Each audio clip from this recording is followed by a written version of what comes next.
Obligatory podcast intro. Welcome, everyone, to the Dollar Bin. I'm your host, Matt. With me, like always, my co-host, Adam. Hey.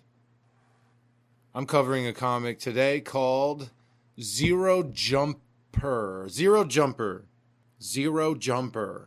It is from Alterna Comics. Cool. It was written, drawn, lettered, colored, I believe, by Patrick Mulholland. Good for him. Yeah, did damn fine work. It looks amazing. And it came out 2018, Alterna Comics, Zero Jumper, Patrick Mulholland. There we go. So this is a crazy, super futuristic story. Everything slightly sleek, clean cyberpunk. Mm-hmm. We are introduced to a character named Juno, who is the last human ever, and also the first human to meet aliens and space travel this way. Yeah, she had an eventful life. Oh, yeah, for sure. She's like 18. Yeah, been through it. Her mom was working on time travel. She was sent into the future because the Earth was destroyed. Oh, yeah, spoilers for this thing. That's right. Spoilers Always. for this comic. Always and forever. Always spoilers. I just forget to say it at the beginning. It bothers me so. What this is this girl is, like I said, the only human. Her main goal is to charge up this giant machine she has. It's a time machine. It is a giant time machine with enough of 0-point energy to travel farther than a few minutes, which is all she can do at this point. Right. It requires a crystal core, which is shards from this original prime crystal. And let me just say, it's very sci-fi. I'm not explaining all of this. Yeah. It is in-depth, intricate, crazy story. Yeah, even the not super future stuff is futuristic. Yeah. Because they do go pretty far into the future, and it's hella futuristic. Yep. But even in the standard story It's time, way in the future, it's yeah. future shit. So if you're into time travel and cyberpunk-ish kind of aesthetic, then you'd probably love this. It is a complicated story somewhat. It does not hold your hand, which is something I appreciated about it. And so this girl's collecting these crystal cores to power up this machine. She is being chased by a bad guy who is working for an even badder guy. Yeah. So it's Darth Vader and the Emperor It's exactly chasing that, Luke Skywalker. She just gets involved with these bad guys and learns about these crystals, learns about her duty. She meets a large elf woman named Alara who helps her along the way. And she has this cool robot named Io that follows her around. Now, he's really cool. I skipped a lot of his stuff, but he is constantly feeding her info. Yeah. He's like fully aware of what's going on. I thought he was a really cool kind of sidekick. He wasn't like, oh, what are you going to do? What is this? You know, he almost knew her to the point where he's like, you can't do that. Don't do that before she even says a word. Yeah. You know, cool. he really knows her. So their relationship was funny. It was a little corny because it was a quippy. Mm-hmm. The bad guy was cool. So they built up this one bad guy named Scion. And they built him up for 2 or 3 issues. It's a 4-issue series. Yep. And that's it. There's no sequel series or anything before it, prequel or anything. She meets the bad guy after 3 issues of building him up. Mm-hmm. He dies. Yeah. And then they introduce, this is his boss. Mm-hmm. This is the big bad guy. Yeah. Which was my only I don't like that. It should have been It's him. a bad trope to use. It's Just like Palpatine. Yeah. Where did he come from? You didn't hint at him. I think someone mentioned, oh, his boss is even worse. Yeah. But like, you didn't make the connection between Juno and the big boss. You made the connection between Scion and Juno. Yeah. That's what we were looking at, was their relationship, their conflict. And then this guy comes in and is like, actually, I'm the bad guy. Yeah. I'm the strong, tough one. Mm-hmm. So big, crazy, convoluted ending.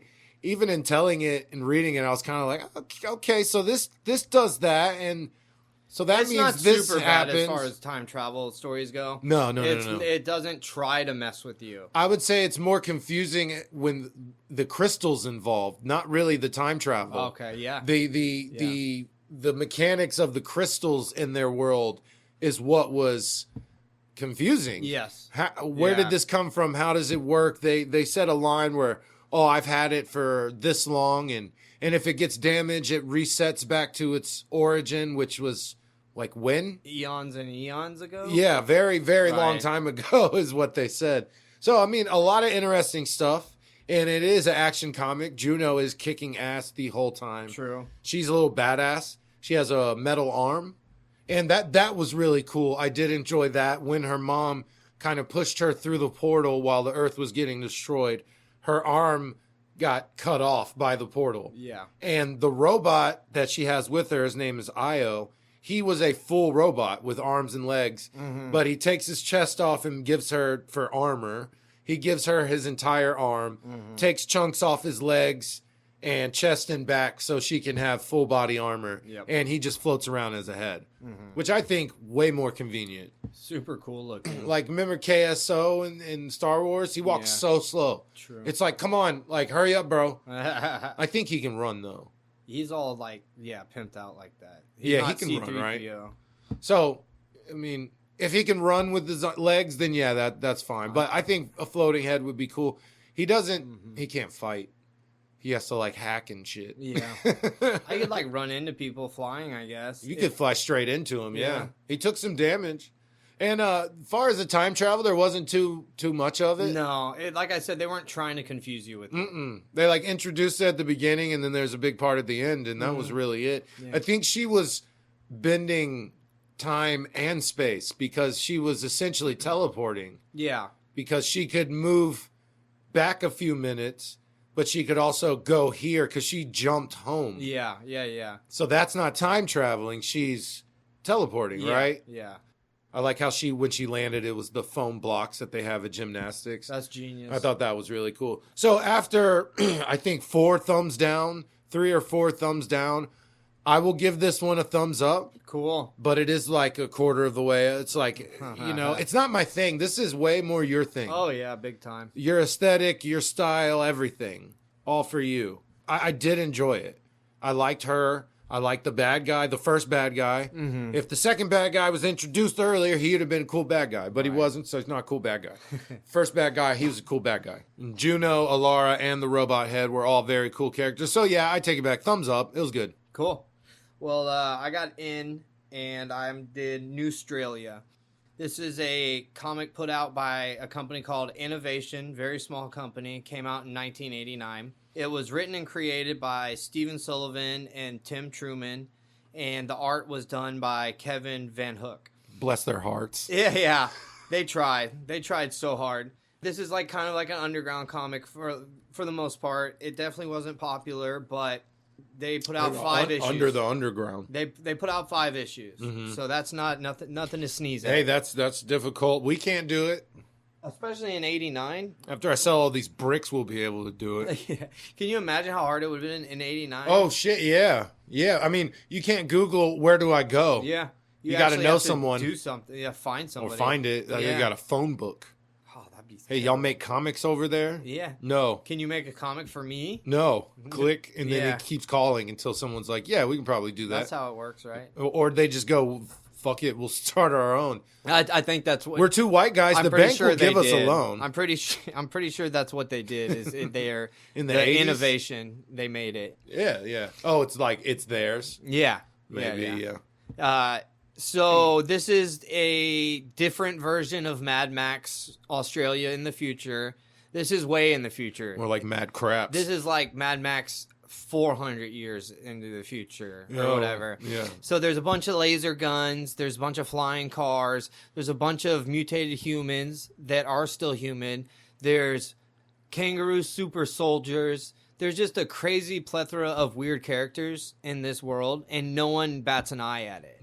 There's seems the status quo. Bat monsters. There's like orc-looking guys, and nobody's like, "Well, look at that," or like, "Well, that's weird." What is that? Yeah, nobody's even like, "Ew, gross!" Like he's a monster looking. No, that's Terry. That's Gordon. Yeah, that's Gordon. That's just Gordon. So we have 3 main characters. Their names are amazing. Bryn Dingo is our main character. He's a human. I'd say 19, 20 years old. We have No Knox, which is the comic relief robot, about 3 feet tall. We both had a robot. Very shiny little silver guy. And then we have Boomer Blue, which is a super soldier anthropomorphic kangaroo that was designed to be the Homeland Security Force or Special Forces or something. So these guys are all ruffians. They're outlaws. ne'er-do-wells. Before they even meet each other, which at the beginning of this comic, we have a meeting between Bryn Dingo, his friend No Nox, the robot, and Boomer. They all meet each other. Boomer ends up saving the guys. He trades them their guns back for a ride. It's very, like, transactionary. Mm-hmm. They're not like, we're going to be friends. They're like, I'll give you your guns back if you give me a ride. Yep. So then after that little bit of friction, they team up and now they're best friends. We'll connect real later. quick. Yeah, they're like flying. They told each other's backstories. They liked each other. Now they're a crew. I get you, bro. I get you too, bro. So the whole point of this comic is not the whole main objective of the comic is Bryn to sell these guns to the rebels. I forgot that's like all he's trying to do. The whole comic, he's like, I want to sell these guns, get money, and disappear. Is like what he's trying to do. And so he convinces a road movie too. Boomer. Yeah, it's a long chase, a long road movie. Mm-hmm. And him and Boomer agree they're gonna like sell the guns together. They're gonna split the profits or something. Then like they're gonna stick together. They're not gonna separate. They're the crew now. Right. They're being chased by the church, which is also the government. There's a big bad in the that runs the church / government. He's just called like master or leader. Mm. He looks like a demon basically, and no one bats an eye at it. He's got horns coming out. They're just like, oh, that's what master looks like. He's like 10 feet tall too, so he's a bad looking motherfucker. That's a big dude. He's scary. Like, and he's always in shadow. By the way, like no matter what, you're getting like mostly shadow. Hey, what vibes are you getting from the master? Yeah, he seems cool to me. Very mysterious. I like how he's 10 foot tall with horns and chills in shadow all the time. I swear when we go outside, it's really bright daylight. He's all in shadow, no matter where we go. How is it so shaded in here? How is it so dark? He has windows.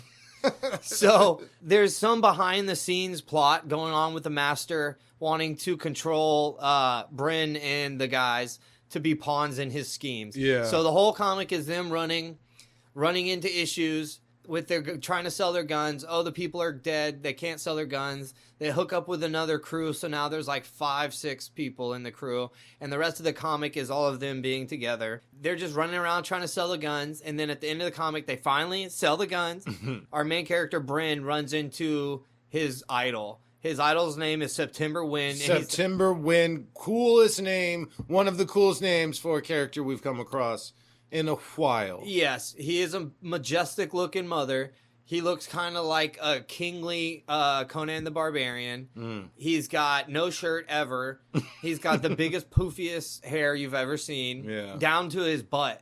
Like, not even just kind of long. Luscious. Like, super long, and it's all puffy. The brunette 80s, goddess. 80s, he used hairspray for sure. Mm. He's using the last supplies of the hairspray on Earth. He hoards it. Yeah, that's what he's doing. He's running around That's why all hairspray. The women are around him. They're like, he him. lets us use the shampoo. Yeah. Oh, my God. Yeah. Aquanet. He's got Aquanet. So he's run into this awesome guy who's the leader of the rebellion. To this point, Bryn didn't care about the rebellion. Mm-hmm. Now he's all about it. He sees how much money they get. Yeah. He sees all the girls they get, and he's like, all right, I'm part of this now. And so the end of the comic, he's sold his guns. He's happy. He's got money, but now he wants to join the rebellion so he can get more money and girls and everything. He's got a dude boner for September Wind. Big time. Yeah. He's following him around. So they go out on a raid. And Bryn is just blasting, blowing a whole bus up. Like, people are coming from every direction. He's shooting them in the face. Just absolutely, he's double fisting the guns. He's just like, bam, bam, bam, bam, shooting in every direction, using gun kata. And then everyone's dead, and he gets a second to look around. And the whole time he was laughing. Mm-hmm. He literally was laughing and talking about how no prisoners and this and that. He was loving it. And so he takes a closer look at the bus first. He's like, hey, I took out that whole bus. He looks, it's got Red Cross on it. It's like a medical bus full of children that were like already in slings and casts and stuff. He killed the whole bus of kids. It was like 40 kids. And then he looks at the guys that like were running off on him, and they're like dads wearing like button ups. And like he looks around, and it's just like a really calm, peaceful town that really wasn't messing with anybody. So he realizes all at once that, oh, maybe September Wind and the rebellion isn't all that cool. And he does a no at the end when he realizes what he's done. And so you're like, oh, this is awesome. Like, what is he going to do? Is he going to fight against to get some revenge or September, something? Yeah, this is going to be sick. And then at the end, right at that last panel, it says, to be continued, ? And that was it. There was 5 issues. All those things. And then you dropped to your knees and was like, no! Because so I wanted to know what was going to happen. I wanted to finish the freaking story. Did not finish it all, set us up for the biggest twist of the story, and then nothing after. During the editorials, the creators were begging people to tell their friends about the comic, buy more, join their newsletter, whatever. Make Instagram posts. Yeah, in 89. In exactly. 1889, yeah. And so you get the feeling the first 3 issues are in color and the last ones are in black and white only. This is a good shot. There's a lot of misspelled words. There's words that don't exist. You said it got worse as it went on. Yeah, too, it did. Right? It did. So not only were they black and white, a lot of misspellings. A lot of panel jumps, meaning a lot of stuff happened between panels. They're in whole different locations, and that happened from one panel to the next. Yeah, they were like in the desert, and then right after they're in a city. With no telling how much time has passed at all. None at all. One of them is awake and running around. One of them's inside a robot man, and one of them's getting scrapped. Yep. So apparently a while? A while? A little bit of time for sure. Yeah. So the art in this comic is freaking 80s. It is the most 80s shit you'll ever see. Mm-hmm. Not just the character design, just the literal style of the art. Yeah, like sitting on your car hood listening to Skid Row. Oh, and flapping your big poofy hairspray hair around, for sure. Ultra silly. It's outrageous. It's just outrageous. The number of weird characters in it. There's guys that just have giant chins, or like just their face looks kind of like a Cro-Magnon man or something, with no explanation of why, how long it's been since the Great Fire time, anything like that. This comic, I wanted to know how it finished, but overall, I have to give it a thumbs down. Oh no, yeah, it was not worth. It was quick to read. I'll give it that as well. It was a very quick read. 5 issues. Burnt through it. You could burn through it in an hour. It was silly. Art was 80s. Sounds like you wanted it to be good. I wanted it to be good, and it wasn't the worst thing ever, but it is a thumbs down. Oh, man. Yeah, I hate to do it. All right. This is Multiversal Cross-Aversal. That's right. This is where we take our characters and we make up a story on how they would meet, what would happen, and how they would interact, what kind of missions or jobs would they go on, all that type of nonsense. Right. So we got Juno, which can bend time and space. So we have a rule of no portals, but hey, it comes with it. It's a package deal. That is her thing. We try not to put portals where there's no prior reason for that. That makes no sense in your story, makes no sense in my story. Yeah, so we've had one good example. I had a comic about dog people who were also pirates, and you did a Spawn comic. Yeah. And in your comic, they were doing experiments on people, and what we said was the dog people were the first experiments because there were animal hybrid people in your Spawn comic. Yeah. So they were the first experiments. It didn't work the way they thought, so they put them on an island super far away, and they developed a dog person community, and it's just in the same world as Spawn. This Rat City Spawn, too. So this future cyberpunk this dog Spawn could just float over to Spawn City. Yeah. So we try to do that, stuff like that. But with Juno, his whole thing is bending time and space, then I just end up in your universe. The weird Newstralia universe. Which would be fun. I mean, if I meet your crew, I'm definitely... Interactions would probably be good. Between Io and Nonox, my robot and your robot. So I was thinking of that. When you said you had a robot, I was like, oh, that's going to be fun and multiversal. Right. Well, I feel like you could land your head on my body, and we'd be like the Megazord robot. Oh, that's so cool. Yeah. So maybe we would like... Your crew would see Juno, and then maybe they would try to rob her because they're like, look at her armor.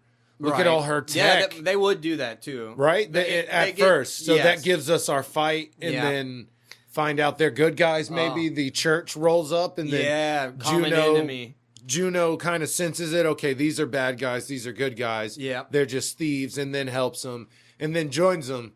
So what would they do? What would be their... I mean, she could leave whenever she wants, so she would probably have to find a power source. To get back? Yeah, because she would need to power her suit. Maybe she's at 0 energy. Maybe there's a crystal core on their world. because who knows where they are? I mean, Right. I don't know if they exist in the multiverse, but maybe she's like, all right, I got to find a crystal core, or I got to find some crazy amount of power. What powers Right. your cities? I was gonna say she has to like plug into the speeder at Right. all times. She can't right. walk more than 20 feet from the speeder because her power cord is plugged into the speeder. She wouldn't need it. Her guns are better than I think. What kind of weapons did they have? So Were they they do crazy? they have regular like rifles that shoot bullets and stuff, but most of them are like weird laser guns. Okay, so I think she would do all right. I mean, None of my guys have shields. You have a but shield. she's so you would incinerating probably people. dominate on that. As point. long as I have a charge. So if I'm plugged into the speeder, I don't have to leave. I can just blast everyone Hell yeah. with my arm. And then Io can go all Megazord, freaking Voltron, and like go kick Hell some yeah. ass. So yeah, they go look for maybe this is when they go after the rebels, who they find out are Nazi pieces of shit. Yeah, and they're yeah. let's go kill them and take the battery that they're using to power their crappy Nazi city here, or whatever they're doing. Yeah, they had a big ass. The rebels main rebel city in mine was big. Like, it was like a big spot. I feel like she would also go after the church, obviously. Yeah, so like they make it seem like the church is the bad guy throughout it, and then you see how bad the rebels are, and it makes you think. Well, the leader told his minion Sister Suede not to kill him. Yeah, said make it look like you're trying to kill him. He wanted to use him for some sort of plot. He wasn't even trying to kill him. So at the never end, got you're wrapped like, up. it didn't. So maybe he was evil and the rebellion is evil? Or maybe he's actually trying to do the right thing. I don't know, because the story didn't finish. We'll never know, man. So that would be cool if they use her. So they go to figure it out. Yeah, they do figure it out. Okay, I didn't get mine finished. You didn't get your ending, so go ahead.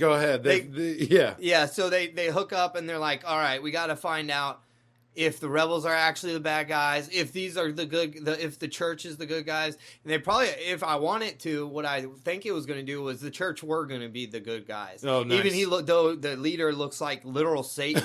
I thought it was like a little switcheroo where the guy with the pretty hair was the bad guy and literal Satan looking man was the good guy. Satan guy, I'm just trying to take care of you. Yeah, I don't know. That would be cool because at least it would friggin' finish. And he's like, Juno, you are my daughter.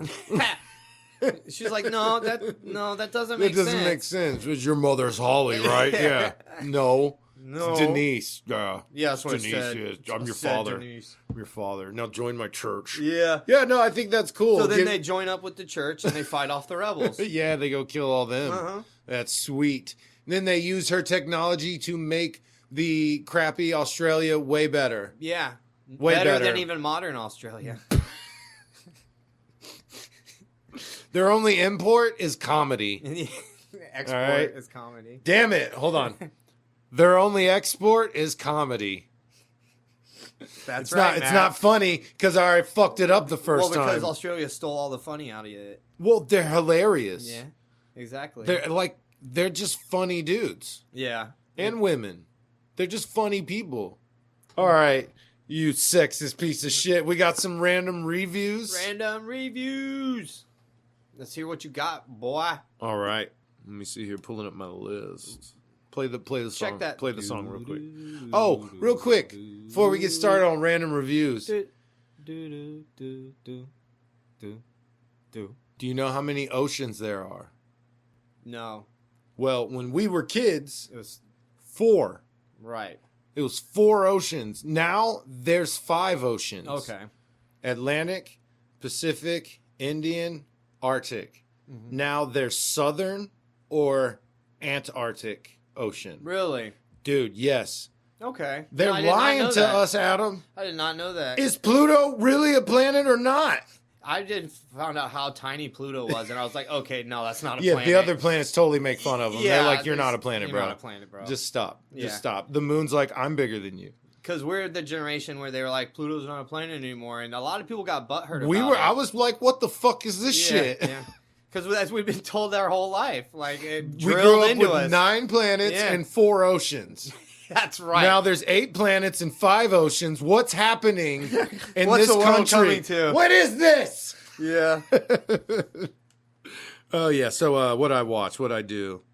Okay, so I found this awesome YouTube channel called John Strife Plays. Okay. This dude, as far as I can see, has been covering a lot of PlayStation 1 and PlayStation 2 games. These videos are like an hour and a half long. Okay. And he goes through the whole game. So not only is he giving you trivia, information about it, how it was made, stuff like that, but you're watching him go through the levels. It's chopped up and cut, so you're not seeing everything. The BS in between. Good breezy watch of him playing these levels. That's awesome. And the games he has talked about, they just unearth something, man. Deep down. Siphon Filter. I didn't realize I beat that game as a little young lad. That's pretty unusual for back in the day. That game was super hard. And the way he was explaining it, he was like, yeah, so if players never listened to this phone call or they skipped it, they would never know to look in this room. And I remember I was like, I went to that room. I did this exact thing. How do you get out of this? Well, if you climb on the ship and shimmy over, you can skip this section. I'm like, I did that. Nice. As a kid, I played it so much that I found out all the secrets without knowing that's what I was doing. Yeah. He talked about Tenchu 1 and 2. And then Tomb Raider 1. Oh, wow. I did not realize how much I played all 4 of those games. I'm watching this stuff like, I remember this, I remember that. Tomb Raider 1 was like just a warm hug around my heart, seeing the graphics and the level again. And I remember, dude, I was young. I must have been like 4th, 5th grade when I finally got a PlayStation and got Tomb Raider 1. And I remember the first level, I run out and then a fucking wolf or a bear jumps out. Scared me. I started crying. Nice. My dad was sitting there like, the hell's wrong with you? And then I got back on it and I shot that wolf with my pistols. And I was like, oh shit, we straight. The gorillas scared the shit out of me because I remember you could hear. Really? And then you're looking around and then you see this giant gorilla just on all 4s running at you. Damn. That game was crazy and apparently, again, super hard. Yeah. Didn't know that I was playing and beating hard games. You're dealing with old school graphics, aiming, and the controls not being the best. And so back to his channel, I love the way he presents it. I love the way he talks about it, the info he gives, man. I can fall asleep to it. At work, I've just been putting it on and letting it ride through. Nice. Some of the games I haven't even played. Most of them I have, though. I mean, he's doing so many PlayStation 1 games. I haven't even delved into the catalog because, again, they're 2 hours long. Yeah. And I've watched like 4 or 5 of them. It's a lot already. Fantastic channel. I think you would like it because awesome. I know you like the video game stuff. Yeah, so. I would definitely watch that. And I'm pretty sure you played all those same games. Yeah, I mean, we're the same age. Yeah, pretty much. Pretty much the same age. You got something? Yeah, I definitely watched some more OVAs this week. God damn it. Always coming in here, you got an OVA. So always got a, hey, Matt. So guess what I watched? Dominion. It's an OVA. It's... I bet you watched 3 of them too, didn't you? They're free on YouTube, all of it. So Dominion Tank Police is a really funny, silly anime from the 90s, 80s. Yeah. I think it was 80s, actually. There's like a lot of shooting and action in it, but like nobody gets shot. Like the bullet, G.I. Joe. Yeah, like, hit all around them, and they're like screaming and running away and stuff. Yeah. Very silly. The 2 bad guys they're getting cornered by the regular police, and they do a strip show, like singing and do a strip show in front of the police, and it makes the police start dancing, and they get away because the police are too happy and they're it's like dancing. The Mask. It's exactly. And that's where they got it from. Jim Carrey saw Codename OVA you watched. Dominion Tank Police. Dominion Tank Police. Yeah, and so it's so silly. The art in it is what sells it. The English dub that I listened to or watched was really good. Very good. That's hit and miss too. Yeah, and then I finished watching that, and then I saw New Dominion Tank Police. Oh shit! It came out in the 90s. Oh, so much better. Yeah. Holy crap! It's like, is it still goofy good. and funny? Less so, but it's a lot of the same vein. They tightened it up. The action's more realistic and a little more violent. Okay. Not like every guy's getting blown into 400 pieces. No, but it's still less kiddie. You could tell it was definitely geared towards kids, even though there was mad sexual content in it. They it's stripped and Japan. danced. Yeah, it's Japan. So the new Dominion, the art is tighter and darker. It's more gritty looking. Mm-hmm. The designs for the tanks are better. All the designs are better. And the dubbing is amazing in it as well. Just absolutely top notch. Nice. Yeah. You got any more OVAs? No more OVAs. Okay. I do have another thing, though, for after yours. Okay. I started Percy Jackson. Percy, I said Japson. Yeah, I heard. Percy Jackson and the Olympians? Yeah, right. Hold on. Percy Jackson and the Olympians. I thought the season changed name like the books do. Oh, right. But no, it's just the second season. So I started that off. I read the first 2 books, I believe, when I was younger. I was like 28 or something like that. I read the first 2. The movie that came out, the 2 movies, they were terrible. It was bad. It was a fake ass Harry Potter. They would show that shit on TV constantly. Yeah, that would be a movie they would show on TV. Crap. So I was excited. This one definitely follows the book a little bit better, and I know they're not going to get it perfect, but I think this one kind of nails it. Okay. The only thing is, it took them 4 years to make season 2, and the kid that was grew the fuck up. 12. He's probably 28, 23 right now. Yeah. Who knows?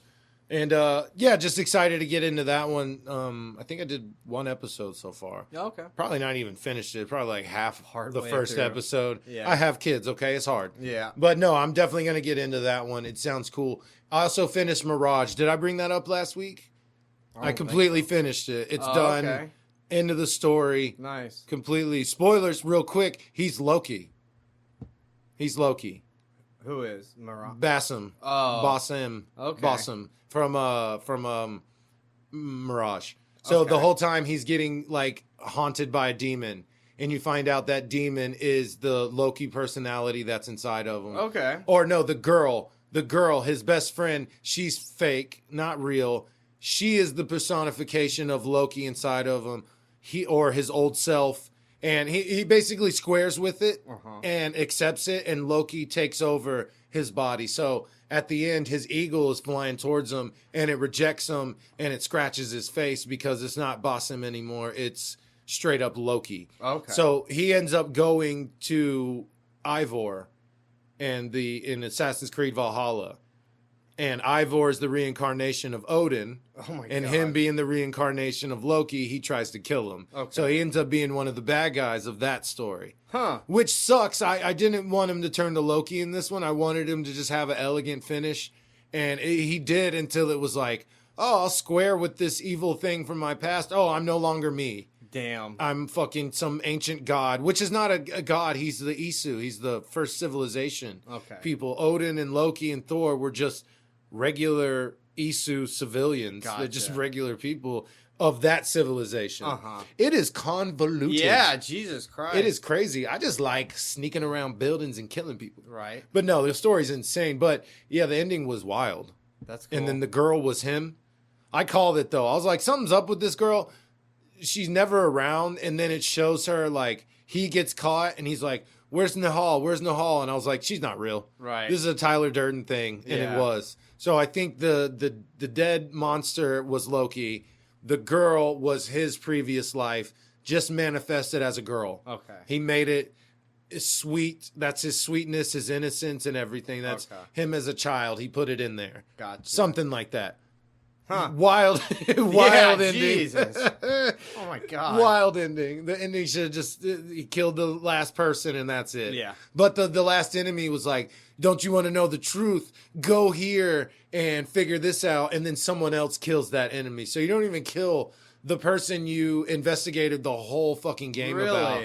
And then you go to the library under the Alamut and figure out all this wild shit. Jesus. Yeah, they're crazy, man. They're really crazy. No modern story in that one. You don't ever switch to a regular person. Really? Normally you do, but I guess they've stopped it. Huh. I didn't play Odyssey or Valhalla, so I don't know how those end. Right. I've heard about the Bossum thing because I looked it up and was like, what the fuck just happened? What is this? What did I look at? Why does Eagle scratch him? Oh, because he's Loki. Yeah. Oh, okay.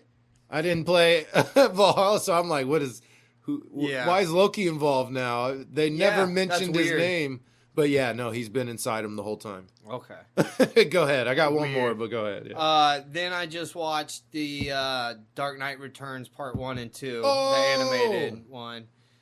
Really cool.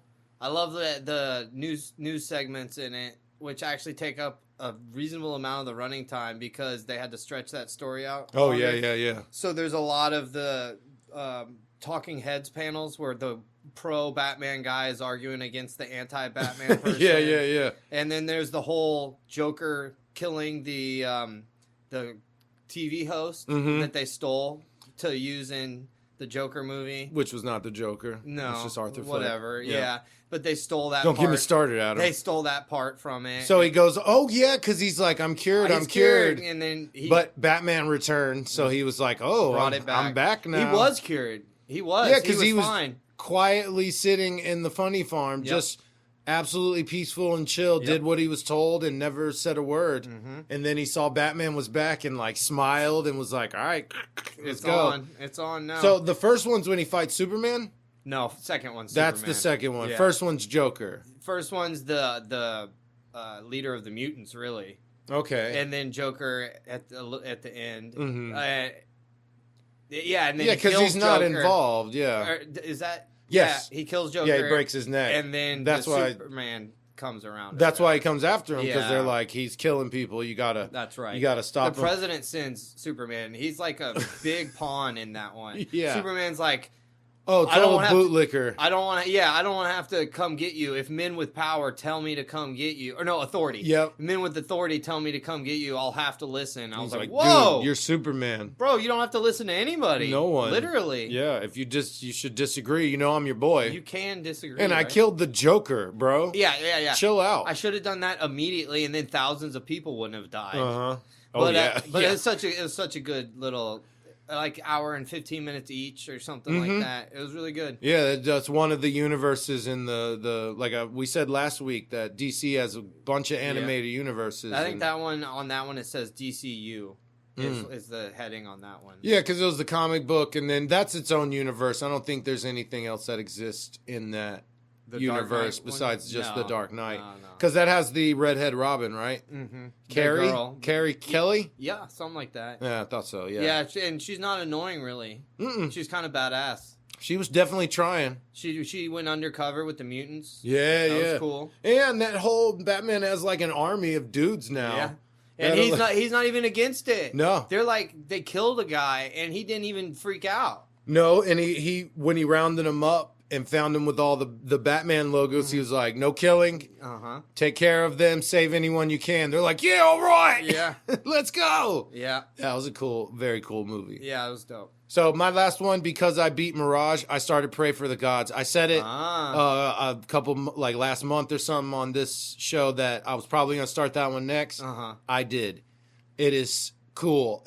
There's a survival element, and I don't like survival. I don't want to have to eat. Yeah, I hate that. Just go stand by a fire because it's too cold. People are like, it's so realistic. I'm like, no, it's not. Video game. I don't want it to be realistic. Honestly, I can go 4 or 5 days without eating. True. A human can. You can't run 20 feet without having to rest and like. I'm like, this was a 30-foot ladder. How are you already out of breath? Yeah, I could climb hundreds of feet everywhere. Up a ladder. You walk everywhere in this game. How are you not in better shape? Yeah, seriously. There's no cars. There's no nothing. I have a blanket I can like sail down. But still, I hate the stamina bar. Like, there's no way you're that tired that you're going to fall off this tower because you can't hold on anymore. Get the fuck out of here. That's stupid. Yep. Oh, I can run for about 20 seconds and then I'm gassed out. No, you're not. A person digging deep could run for a good portion of the day at a reasonable speed. Yeah. You know. We were designed to do it. So. Exactly. So I hate that. But I fought the first boss. Oh, really? Towering monster. Had to climb up his legs. This is a spiritual successor to Shadow of the Colossus. Yes. For sure. Yeah. And with some like Zelda sprinkled in, like Breath of the Wild kind of sprinkled in. It was super fun the first time. It literally starts like Shadow of the Colossus. Once you have a home base, you got hurt fighting the first boss, and a wolf drug you to a spot, and it's like, oh, this is your home base. then you can see the directions where this boss is way over here to the right. You have to hop off your tower and then start heading that way. Then it turns to wilderness where you can go multiple places. Very much like Shadow of the Colossus. Yeah, I gotcha. Which was another PlayStation 2 game that I played the shit out of. Yeah. Loved it. I rented it once and was like, couldn't get into it back then. Loved it, man. If I see a boss that big, I'm like, ooh, I want to fight him. Mm-hmm. I get intrigued by all the From Souls games because of their bad guys. Right. But they're too damn hard. I'm not trying to do that. Mm-hmm. If I have to fight a boss 13 times before I win, hell no. Mm-hmm. I'm not playing your damn game. Yeah. All right? That's stupid. I'm not 13. I got shit to do. Okay? But yeah, is that all your reviews? Yeah. That's all the reviews. All right. Wrapped up. We are on TikTok and Instagram at Flipping Pages 24. We're on Facebook, Flipping Pages with Matt and Adam. New episodes release every Monday on all platforms. New episodes of Flipping Pages with Matt and Adam release every Thursday on all platforms. Best way to help us out, support us, is follow, rate, review on your platform of choice. Follow, like, comment, subscribe on the platforms and YouTube. If you've done that, we appreciate it. If you're just listening, we also appreciate that. That's it, huh? Don't get arrested. Nice.